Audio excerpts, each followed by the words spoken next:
Hello guys, ayan gagawa tayo ng cabbage roll. Ayan, mix lang natin yung minced pork and beef. Ayan yung ating pangbalot na cabbage guys. In-steam ko lang yan. Nilagyan ko to ng carrots guys at saka nilagyan ko ng cabbage. Ayan, sarap niyan guys. I-mix lang natin. Lagyan ko ng garlic powder. At saka nilagyan ko yan ng paminta at konting asin at isang itlog. Ayan. Nilagyan ko rin siya ng dried parsley. Ayan. Sarap niyan guys. Ayan na yung ating cabbage. Ayan. Ibalot na natin yung ating nag-mix tayo ng mga ingredients. Ayan.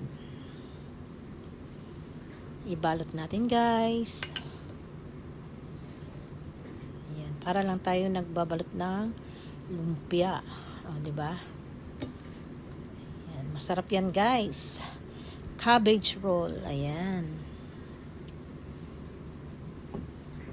Ayan, gawa pa tayo. Madali lang tong gawin guys. At napakasarap na ulam. Ayan.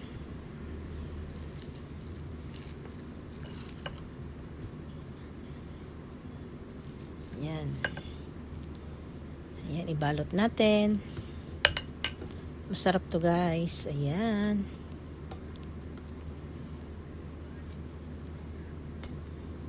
Maraming salamat sa inyong lahat guys. Ayan, ganyan guys. Nabalot ko na. Ayan. Ayan, ang dami na akong nagawa. Ayan, di ba ang ganda guys? Tapusin natin ang pagbabalot. Ayan guys, nilagyan ko na siya ng tomato sauce at saka yung cabbage roll soup. Ayan, masarap yan. Tsaka pakuluan natin yan ng 25 minutes sa mahinang apoy guys. Ayan. Ayan, takpan natin. Ayan, hanggang sa maluto yung ating cabbage rolls.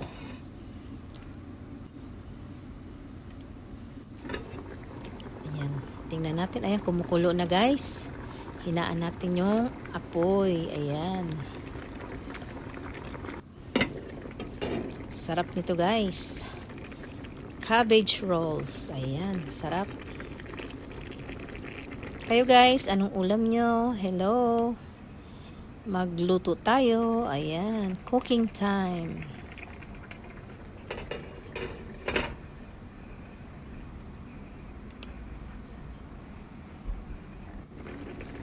Ayan guys, luto na yan.